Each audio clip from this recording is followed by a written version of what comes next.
Hello everyone, this is Satyendra Kumar. GS वाला academy YouTube channel के परिवार में मैं सत्येंद्र आप सभी का तहे दिल से स्वागत करता हूं। सभी को राम राम, सभी को नमस्कार, सभी को राधे राधे, सभी को गुड इवनिंग।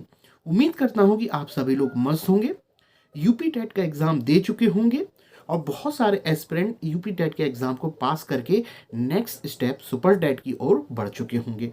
हो सकता है कि काफ़ी सारे एस्पिरेंट्स परीक्षा को पास ना हो कर पाए हों, तो वो निराश ना हो, वो मूल्यांकन करें, थॉर्नडाइक के नियम का पालन करें।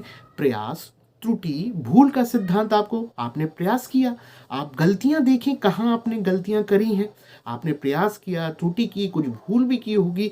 थॉर्नडाइक के नियमों का पालन करें, अपने जो भी कुछ एग्जाम दिया मूल्यांकन करें, उन गलतियों से सीख कर आप अभी भी जल्दी ही सीटेट का एग्जाम होगा उसको पास करके आप सुपर टेट एग्जाम में एप्लीकेबल हो सकते हो। भरोसे पर दुनिया कायम है, उम्मीद रखिए अपने पर, पॉजिटिव एटीट्यूड बना के रखिए कि आप भी पास हो सकते हैं और मस्त रहिए।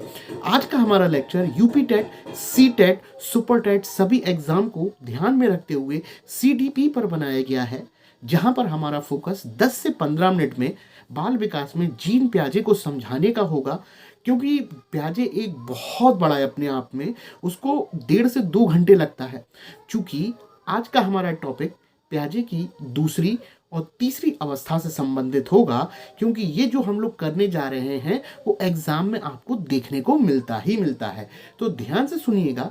जैसा कि आप जानते हैं, प्याजे ने संज्ञानात्मक विकास का सिद्धांत दिया था। इसके कुछ महत्वपूर्ण शब्दावलियां और संज्ञान क्या होता है, समावेशन, अनुकूलन, ये हम चर्चा कर चुके हैं, तो एक बार प्रीवियस वीडियो पे जाके देखिए। इतना ही नहीं, मैंने प्याजे की जो पहली अवस्था संवेदी गामक, सेंसरी मोटर स्टेज, और उसमें आने वाले वस्तु स्थायित्व, ऑब्जेक्ट परमानेंसी के गुणों को भी समझाया है।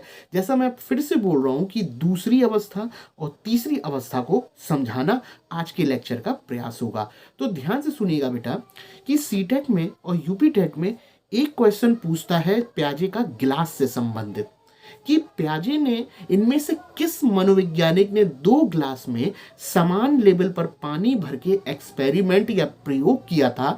तो पहला आंसर तो ध्यान में रखना है कि जीन प्याजे क्या था, समझने का प्रयास करेंगे। जैसा कि आप जानते हो कि प्याजे की दूसरी अवस्था का नाम पूर्व संक्रियात्मक अवस्था है, जिसे इंग्लिश में प्री ऑपरेशनल स्टेज के नाम से जानते हैं, और जिसका समय 2 से 7 वर्ष के मध्य माना जाता है। इसी 2 से 7 वर्ष के बीच में जीन प्याजे ने इस अवस्था में अपना ग्लास का प्रयोग किया। क्या किया, ध्यान से सुनिएगा। प्याजे साहब 2 ग्लास लेते हैं और दोनों ग्लास समान थे, और दोनों ग्लासों में उन्होंने समान स्तर पे पानी भर दिया और सामने एक छोटा मोटा बच्चे को बैठा दिया, एज्यूम करके चलिएगा। अब होता क्या है, प्याजे क्या करता है कि इन जो दोनों ग्लासों में जो पानी भरा हुआ था, अब 2 भिन्न ग्लास लेता है, जिसमें से एक पतला ग्लास था और एक मोटा ग्लास था। तो जैसे ही उसने पुराने वाले गिलासों का जो पानी था पलटा दूसरे अन्य ग्लास में जो बाद में हम लेकर आए, तो एक गिलास जो पतला था उसमें पानी क्या होता है, ऊपर आ गया। क्यों? क्योंकि वो ग्लास है पतला। जबकि दूसरा जो भरने गिलास लिया है वो आपका मोटा ग्लास है, तो मोटे ग्लास में पानी ऊपर ना जाकर पानी जो होता है वो कम देखने को मिलता है। जबकि आप ध्यान से देखें, पानी जो बाद में दोनों ग्लास लिए हैं और चाहे पहले गिलास हो, पानी तो दोनों में समान होगा। तो वो बच्चे से जानना चाहेगा कि जब उसने पानी को पलटा, जो पलटावी गुण की, ये पलटावी शब्द की जो बात कर रहे हैं पानी पलटने की, कि जब उसने पलटा तो बालक क्या रिस्पॉन्स या अनुक्रिया करने वाला है भिन्न गिलासों में पानी को देखने के बाद। अब प्याजे ने बच्चे से पूछा, बेटा बताओ कि जो हमने पानी पलटा तो क्या पानी दोनों ग्लास में समान है? अब क्या पानी, वैसे तो हम जानते हैं कि पानी समान है, ये हम जानते हैं। जब बच्चे से पूछा तो बच्चा बोलता है कि ये जो पतला गिलास है इसमें पानी ज्यादा है, जबकि जो वो मोटा गिलास है इसमें पानी कम है। यानी कि इसको ध्यान से देखो, आप तो बता पा रहे हो कि दोनों गिलासों में पानी समान है, लेकिन बच्चा नहीं बता पा रहा है। यानी कहीं ना कहीं बालक में उस ग्लास की जो आकृति है उसकी समझ विकसित नहीं हुई।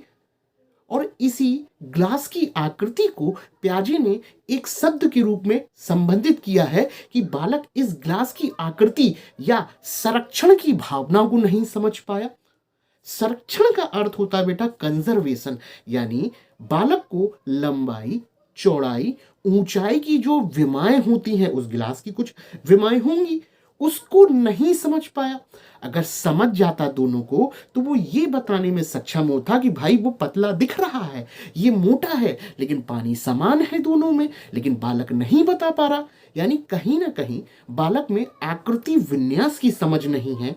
इसी आकृति विन्यास को प्याजे बोलते हैं कि उसमें संरक्षण की समझ नहीं आई, यानी कि दूसरी अवस्था में बालक अभी असंरक्षण की समझ रखता है, यानी कि वो संरक्षण नहीं समझ पा रहा, यानी कि लंबाई, चौड़ाई, ऊंचाई जो गिलास की विमाएं हैं उनको भी नहीं समझ पाता। यानी कि प्याजे दूसरी अवस्था में गिलास की विमाएं, लंबाई, चौड़ाई, ऊंचाई भी नहीं समझा पा रहा है बच्चों को। और साथ में वो ये भी बोल रहा है कि उसमें संरक्षण की समझ नहीं होती, और संरक्षण यानी कि आकृति का विन्यास वो नहीं बता पाया कि पानी में क्या है। वो तो उसने देखा, उसने बोल दिया वो पतला गिलास है उसमें ज्यादा है। यानी कि मुद्दा ये निकल के सामने आता है कि बालक, पानी पलटा जब हमने दूसरे गिलास में, तो जो पलटाव से जो पलटावी गुण शब्द आया, जो पलटने का गुण आया, यानी कि दूसरी अवस्था में बालक के अंदर जो पानी पलट रहे हैं उस पलटने का गुण नहीं आ पाया। इसलिए दूसरी अवस्था को अपलटावी अवस्था के नाम से जानते हैं। या हो सकता है इन रिवर्सिबल भी हो सकता है, अनुत्क्रमणीय भी हो सकता है, या अविलोमीयता भी हो सकता है। ये सारे के सारे शब्द ये हैं अपलटावी कहलाते हैं। ध्यान में रखिएगा, अपलटावी गुण दूसरी अवस्था में ही पाया जाता है। बहुत इंपॉर्टेंट शब्द मैंने आपके साथ शेयर किया है। अब अपलटावी क्या कहना चाह रहा है? मैंने बोला कि मैं यहां से आगे गया, दौड़ दौड़ के आगे चला। अब आगे तो चला गया लेकिन पीछे लौट कर नहीं आ पाया। इसी को हम लोग बोलते हैं अपलटावी गुण, जो कि प्याजे की दूसरी अवस्था में है। फिर से समझिएगा, मैंने बेंजीन को गर्म किया, कोई अन्य गैस बनी, लेकिन अन्य गैस से हम लोग बेंजीन की ओर नहीं जा पा रहे हैं। यानी कि आगे तो जा रहे हैं लेकिन पीछे लौटकर नहीं आ पा रहे हैं। इसी को बोलते हैं अपलटावी गुण। पलट नहीं पाता वो चीजों को। या सिंपल सा मुद्दा है, जो पलटने का पानी का गुण था वो विकसित इस अवस्था में नहीं हो पाया। प्याजे के अनुसार किस अवस्था में?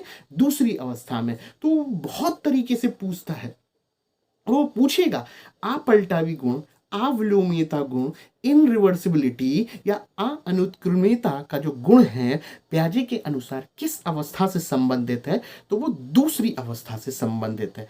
जबकि तीसरी अवस्था जो होती है 7 से 11 वर्ष के मध्य होती है, और 7 से 11 वर्ष के मध्य में जिसे हम लोग मूर्त या ठोस संक्रियात्मक के नाम से जानते हैं, जहां पर बालक मूर्त चीजों को देखकर सही तरीके से तर्क कर सकता है।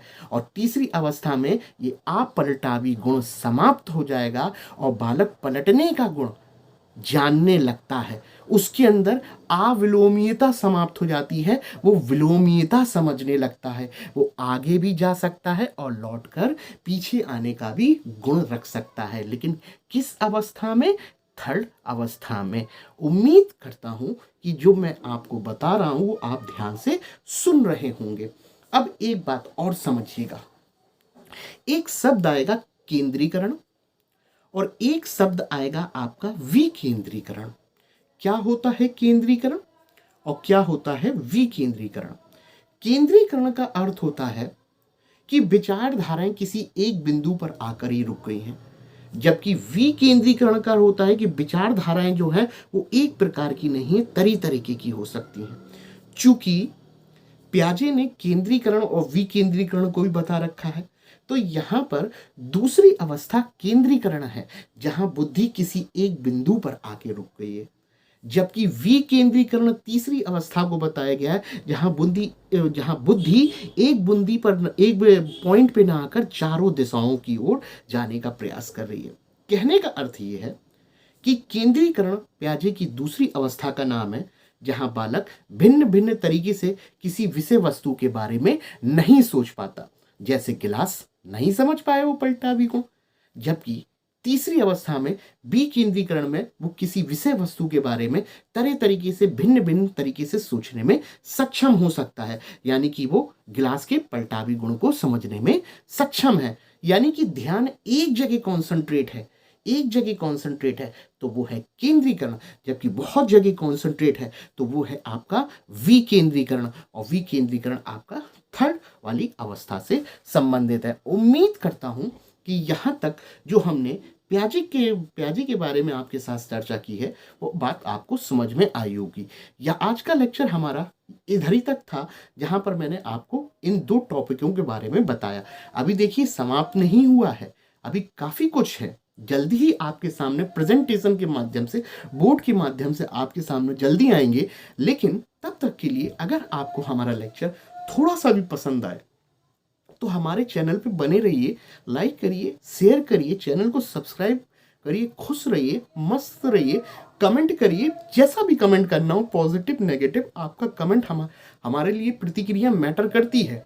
वो पॉजिटिव नेगेटिव कुछ भी ना हो, जीवन एक सुधार का नाम है। पॉजिटिव होगा तो पुनर्बलन बढ़ जाएगा।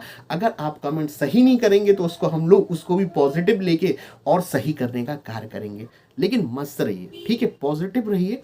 उम्मीद करता हूं कि आप अपने जीवन में सफल होंगे। बस अनुशासन प्रबंधन बना के चलिए, जीवन में आपको कोई नहीं रोक सकता। तो ये प्याजे पे हमारा चौथा लेक्चर था। यानी कि अभी प्याजे पे कम से कम 6-7 लेक्चर और बनाए जा सकते हैं, 6 तो बन सकते हैं इनकी थ्योरी पर। उम्मीद करता हूं आप प्रीवियस जाके देखिए, वहां पर 1.5 घंटे का भी मिलेगा।